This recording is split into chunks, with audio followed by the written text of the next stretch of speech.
ఇవాళ ఈ వేదిక మీద నుంచి స్పష్టంగా మీ అందరికి మాట ఇవ్వదలుచుకున్నా.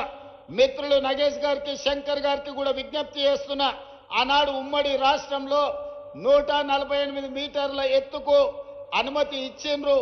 కానీ ఆనాటి ప్రభుత్వం 152 మీటర్ల ఎత్తుకు అనుమతిస్తే ఆదిలాబాద్లో పెద్ద ఎత్తున సాగునీరు అందించవచ్చని ప్రణాళికలు ఉన్నాయి. దానికి కొంత మహారాష్ట్ర ప్రభుత్వం అభ్యంతరం పెట్టింది.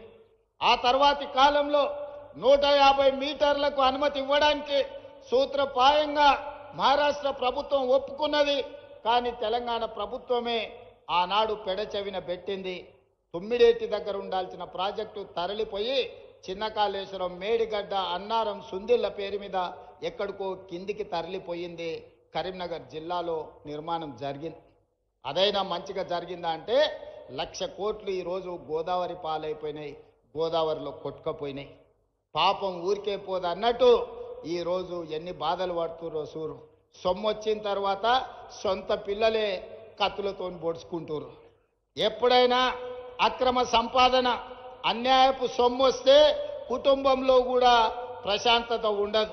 ఇవాళ కండ్లతో చూస్తున్నాం. బిడ్డో దిక్కు, కొడుకో దిక్కు, అల్లుడో దిక్కు, ఆయన శాతగాక ఎక్కడ వండుకున్నాడో మీరు అందరు చూస్తున్నారు.